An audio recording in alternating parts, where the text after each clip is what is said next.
Hey everybody, welcome to Always Bored, Never Boring. Recently, I have published quite a few videos that have had really good viewing figures. So I thought I'd change that today by posting one of my charity shop videos. Those always do really well. But this one is a little bit special because this one has a theme. While I've been trawling charity shops, I have found 3 different games that are all themed around animals and are all racing games. So first up we have Frog Race from Spears, and you saw a little sample of me playing the game at the start of the video, and yes, that is the game, that's the whole game, because this is a hilarious party game rather than a board game. This is an original copy from 1973 and is one of the weirdest things I currently have in my gaming collection. But look at this wonderful box art, it's ace. Unfortunately slightly marred by a sticker here that somebody has attempted to pull off. Naughty. There is a little bit of damage coming through there. I will need to apply a hairdryer to that in order to try and peel that off without causing any additional harm. And because it looks like the artwork has started to lift in that direction, I will make sure that I apply heat on this side and peel this way, and we will hopefully be able to get that off without any additional harm. Other than that, this box is in amazingly good shape considering the age, and the components inside are in even better shape. This looks like a game that was possibly never used or used only very rarely, and considering the nature of the game, I'm not surprised. Let's take a look inside. In terms of contents, all you get are 4 racing frogs. These are pretty big, they are on thick card, they have a string running through them, and on the reverse there is a ball. And that's it, that's all you need to play this game. And the idea is, as I demonstrated rather poorly at the start of the video, you have the string here, you will attach one end of the string to the bottom of a chair leg or something, around 7 inches off the floor, and then you have your frog on the string. At the other end of the string, which is pretty long, you have this ball. You will hold the end of the string that has the ball on it, and you simply have to make the frog move along the string by constantly pulling the string. And really, it's quite hard, and my frog keeps going the wrong way, and I'm doing something wrong, and I don't know what it is, but I think the thing I'm doing wrong is spending time playing this game because it's a bit rubbish.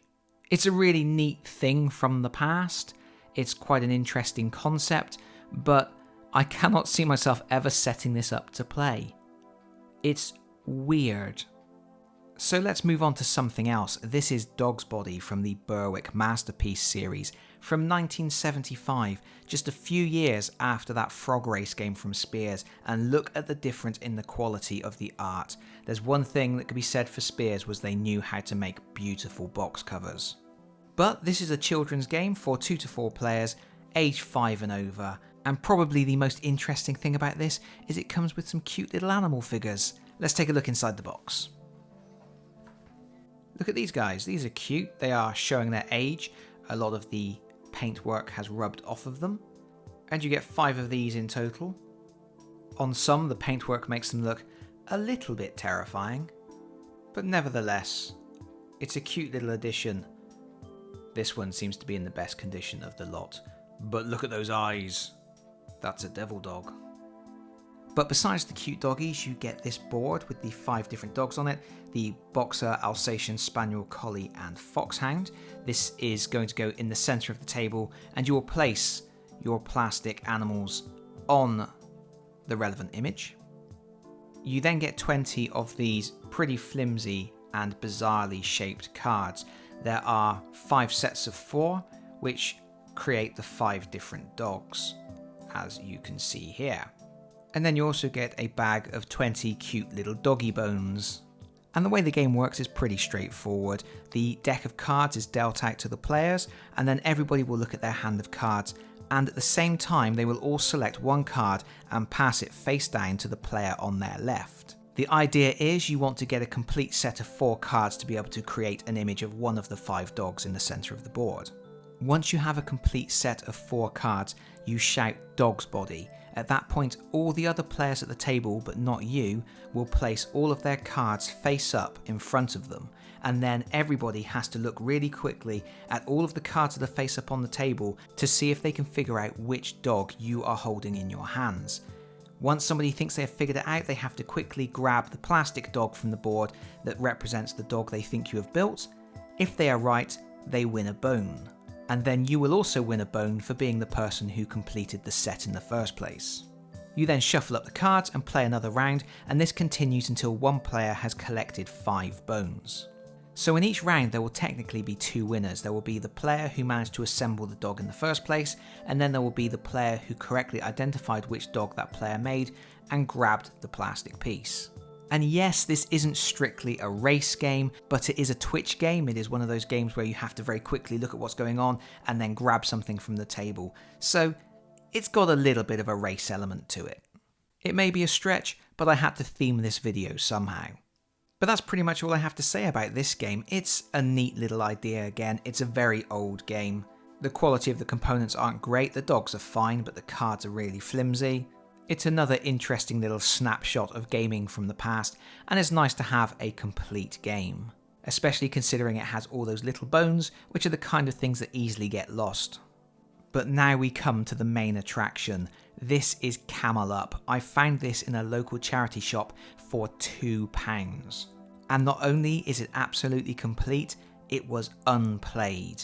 You could quite clearly see that the cards had never been used, and even the 3D pyramid, which is the centerpiece of this game, hadn't been assembled.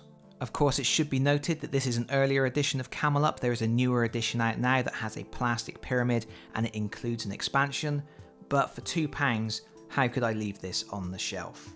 Unlike the first 2 games I showed you in this video, this is a genuinely excellent game. It plays really fast, 20 to 30 minutes it says on the box, and I think that's about right. Maybe slightly longer for your first game if you're teaching people, but it's really quick to learn. It has really simple rules, very, very easy to pick up, and it plays up to 8 players, so it's really good for big family gatherings, getting everybody round at Christmas. I'm going to play this at my Christmas party this year. And even though it plays with those bigger numbers, it still plays well with a smaller player count as well. It's an excellent, excellent game. It's been around for a few years now, so I'm not going to spend a lot of time talking about it, but we will take a quick look inside the box and see it all set up and how it works.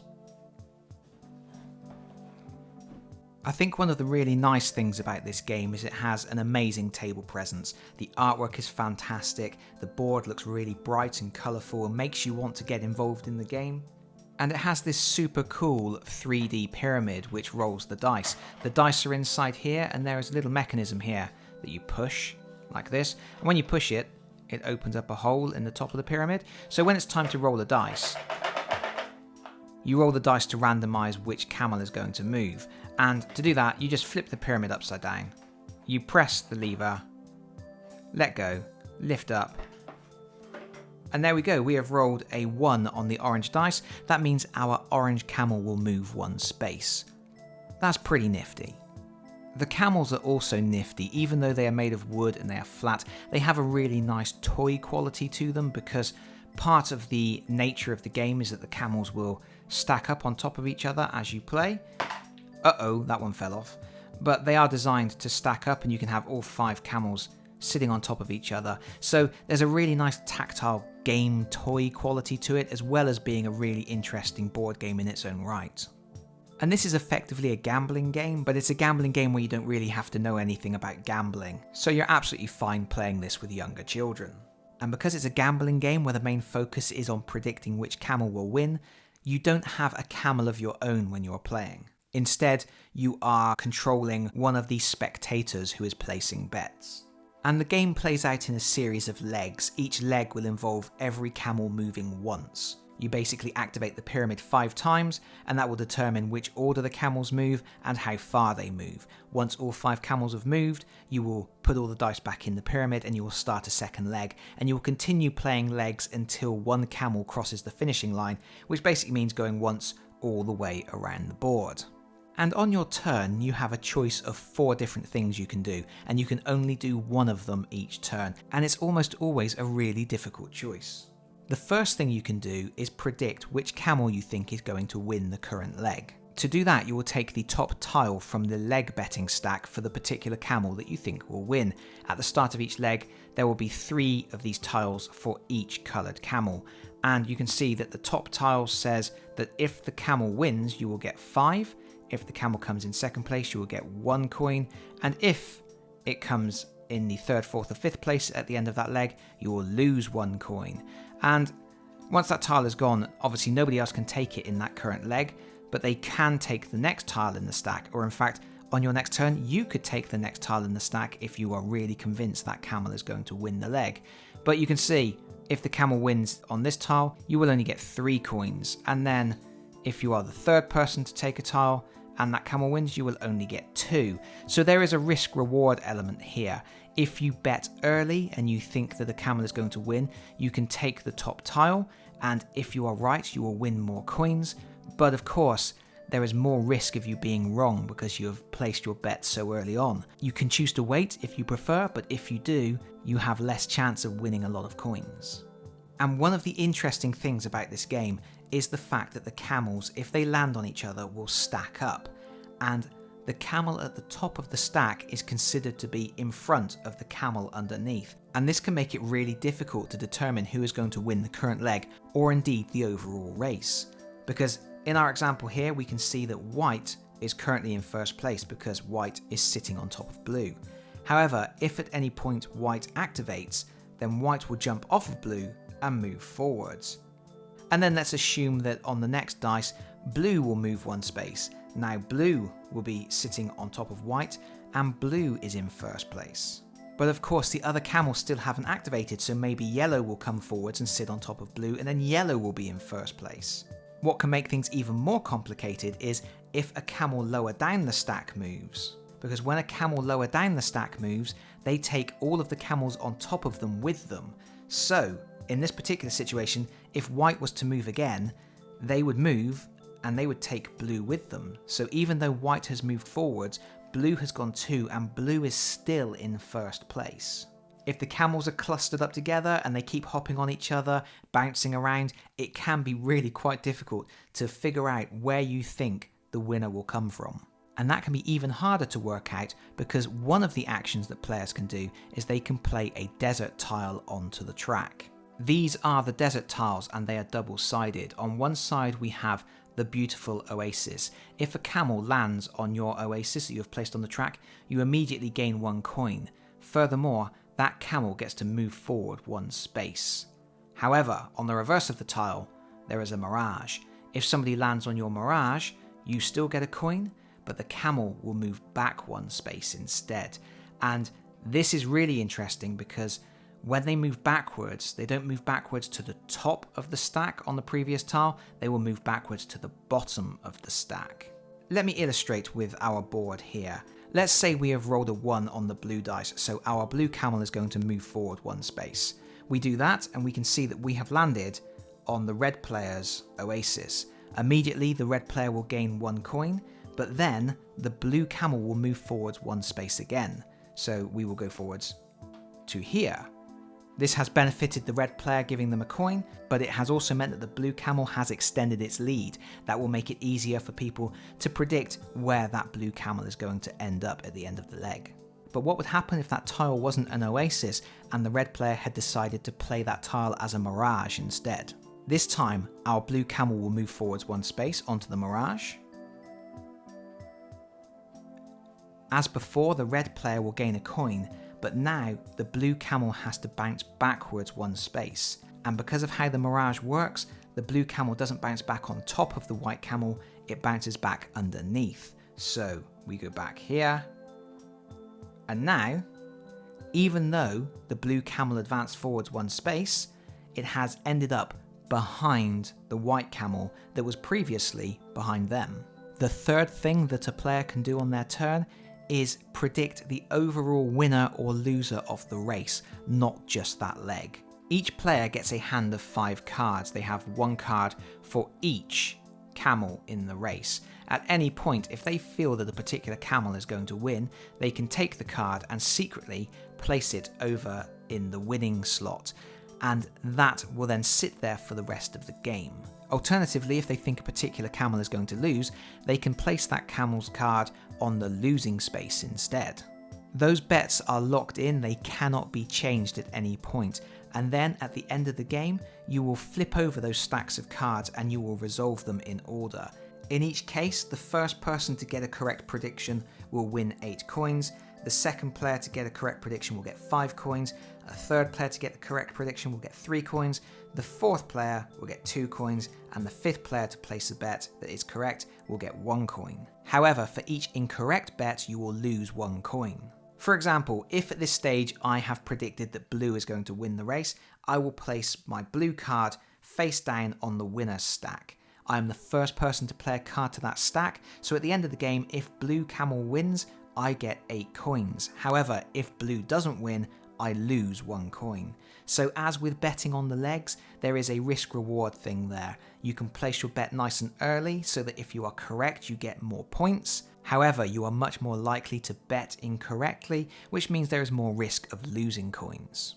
But on your turn, if you don't want to bet on the overall winner or loser, if you don't want to bet on who wins the leg, if you don't want to place your desert tile, or you have already placed your desert tile and don't wish to move it to a new location, you can instead pick a pyramid tile. When you pick up a pyramid tile, you immediately gain a coin, and then you get to use the pyramid to randomly generate a move for one of the camels. And that's how the race will progress. Eventually, 5 players will have selected to take a pyramid tile and advance the camels around the board. That's the point where the leg ends and you figure out who made correct votes on the current leg. You then place all the leg betting tiles back in the correct places. You take back all the oasis tiles. The camels stay where they are, obviously, and then you start the next leg, and you will continue through that process until there is an overall winner. Once a camel crosses the finish line, everybody tots up their wins and losses, and you see who is the overall winner of the game. It's incredibly simple. Trying to explain the rules like this in a video probably makes it sound more complicated than it is, but it really is just a case of trying to predict which camel you think is going to win the current leg, trying to predict which camel is going to win overall or lose overall, and then moving the camels around the board, using those oasis tiles and mirage tiles to manipulate the current order to make sure that your bets come good. I think once you've played once round the table and everybody has taken their first turn, they should have a good understanding of how it works. And this game has gone down pretty well with numerous people that I have introduced it to. This is a winner and one of my best charity shop finds for quite some time. But there we go, 3 very different games that I have found in charity shops recently. I hope you've enjoyed taking a look at them, but that is it from me for now. Thank you so much for watching. If you've enjoyed the video, please consider pressing the like button. If you really enjoyed the video, please consider subscribing if you don't already do so. And hopefully, I will see you all again very soon. Bye bye everyone. Bye bye.